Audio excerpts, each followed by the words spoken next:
Parade KPP dan Arif Yohamart. Genre, horor.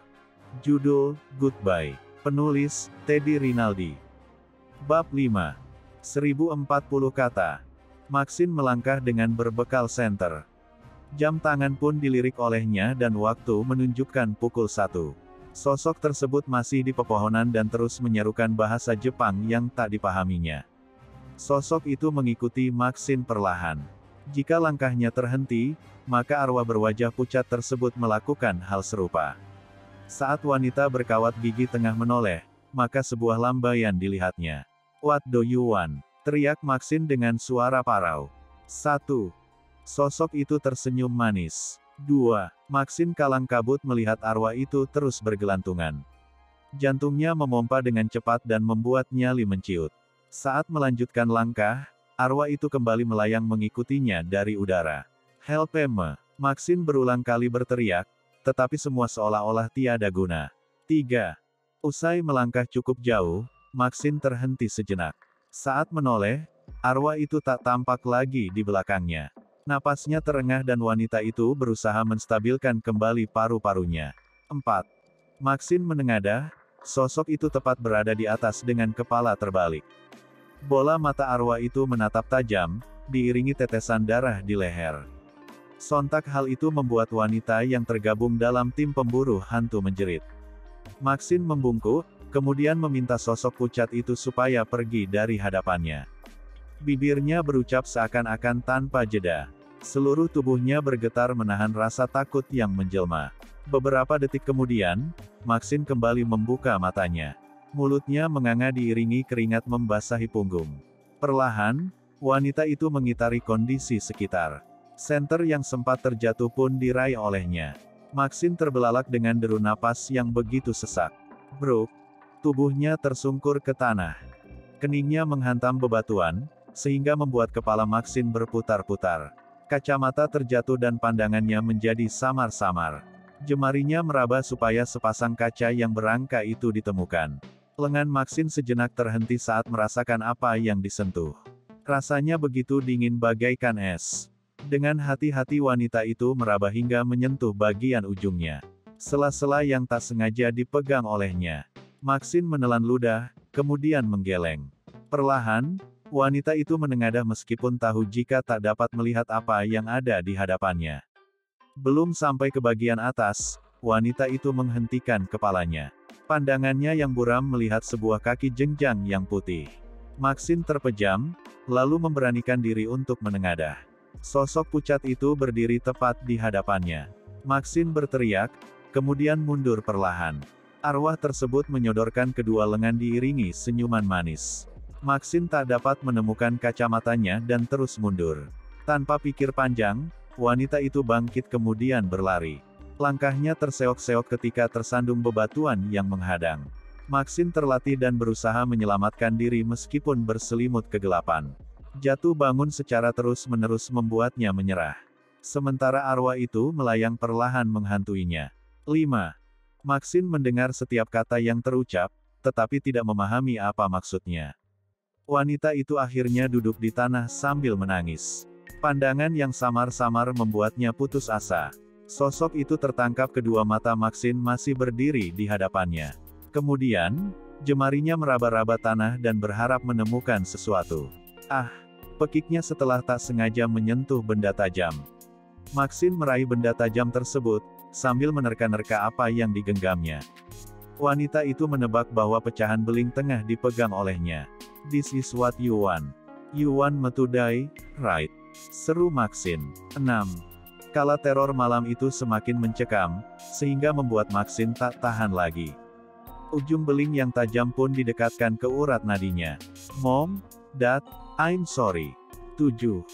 Maxine menekan ujungnya yang tajam hingga terasa menembus. Teriakannya begitu keras, kemudian benda itu disayatkan olehnya dengan cepat. Darah mengalir dan jatuh ke tanah. Maxine seketika melemah, lalu embusan napasnya semakin lamban. Wanita itu akhirnya meregang nyawa, karena tak sanggup bertahan lebih lama menghadapi teror yang semakin mencekam. Arwah tersebut menyaksikan kematian di hadapannya. Sosok pucat itu beranjak di kegelapan dan tak terlihat lagi. Jasad Maxine pun ditinggalkan begitu saja. Larry, Oliver, dan Red beristirahat sejenak. Mereka kelelahan, karena harus berputar-putar di hutan dan tak menemukan letak tenda. Kamera ditaruh di atas bebatuan dan sesekali tiga pemuda itu mengatur napas. Kegelapan yang menjelma seakan-akan menjadi satu hal paling mengerikan. Red dan Oliver meminta Larry membuka ransel yang berisi air minum. Malam ini tenaga mereka banyak terkuras. Senter masih menerangi setiap sudut di hutan Aokigahara. Tangisan dan jeritan pun seakan-akan tak bisa dihentikan. Menyeramkan, sungguh situasi yang sangat mengerikan bagi mereka sebagai tim pemburu hantu. Oliver meneguk air dalam botol, kemudian menghela napas panjang. Ketika senter diarahkan pada setiap sudut, ada sesuatu yang menarik perhatiannya. Red, Istat Maxine. Tunjuk Oliver pada sosok di dekat pohon pinus. 8. Impossible. If it's Maxine shall come over to us. The woman was craven, even though Natasha was actually more craven and prone to panic, ungkap Red. 9. Naluri Oliver tak mampu berdusta, bahwa yang dilihat olehnya adalah Maxine. Walaupun sosoknya membelakangi, tetapi postur tubuh wanita itu sangat dikenali. Larry memanggil sang juru kamera, seakan-akan sudah paham apa yang akan diperbuatnya. Oliver sangat penasaran apabila melihat sesuatu. Lelaki itu tak serta-merta mengenyahkan pikirannya, bahkan rela menghampiri demi sebuah kepastian. Red menatap salah satu rekannya yang berdiri. Larry masih memijat perlahan kakinya, sedangkan Red memilih untuk mengisap sebatang rokok. Oliver terus mendekat sambil menerangi tubuh yang tengah membelakangi itu. Berulang kali keduanya memanggil, tetapi tak direspons sang juru kamera. Maxine, what are you doing near that tree? Where is Natasha? Tanya Oliver. 10. Eating the spirits here are capable of camouflage, tebak Larry. 11. Set. You better suit up, Larry. Oliver really tested my patience.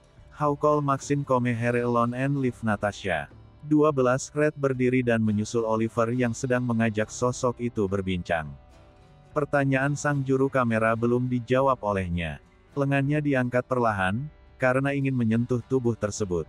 Plak, Red menghampiri dan menepuk Oliver. Oliver mengerjap dan menoleh sambil mengernyitkan kening. Red mengatakan, di mana sosok Maxine yang dilihat olehnya. Senter diarahkan pada pohon pinus, tetapi tidak ada apapun. Sosok yang diduga Maxine itu hilang dari pandangan hanya dalam sekejap. Oliver menganga dan yakin bahwa tadi ada sosok di hadapannya. Red memintanya untuk melanjutkan perjalanan. Rasa penasaran merasuk dalam jiwa Oliver. Sepenuhnya sang juru kamera yakin, bahwa itu Maxine. Namun, kemana perginya sosok tersebut? Ketika mereka kembali melanjutkan perjalanan, arwah Maxine pun muncul. Wanita berkacamata itu menatap penuh dendam pada tiga lelaki di hadapannya.